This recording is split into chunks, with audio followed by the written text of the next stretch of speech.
మొత్తానికి ఈ ఇంట్లో అయితే చేరిపోయాం అబ్బా. ఇది మేము తీసుకున్న బిల్డింగ్ లుక్ అయితే చాలా బాగుంది. ఇంక ఇల్లు ఎలా ఉంటుందో ముందు ముందు వీడియోస్లో చెప్తాను. ఈ సామాన్ అంతా తీసుకొచ్చి ఇక్కడ ఇంట్లో అయితే చేరిపోయాము. మా సార్కి తెలిసిన ఫ్రెండ్స్ని వాళ్ళని తీసుకొచ్చారు. మొత్తానికి 7,000 అయితే ఖర్చు అయింది ఈ ఇంట్లోకి రావటానికి. ఈ సామాన్లన్నీ చిన్నగా తీసి నిదానంగా సర్దుతా ఉన్నాను ఒక్కొక్కటిగా.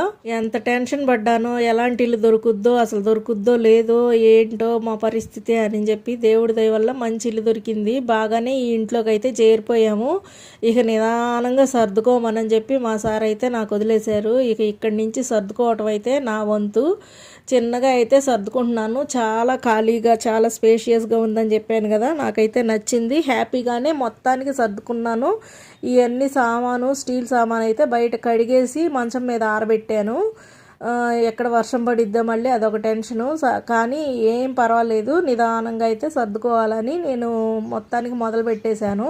నాకైతే ఈ ఇల్లు చాలా మంచిగా ఉంటుంది అనిపిస్తుంది. మీకేమనిపిస్తుంది కామెంట్ చేయండి. Thank you for watching.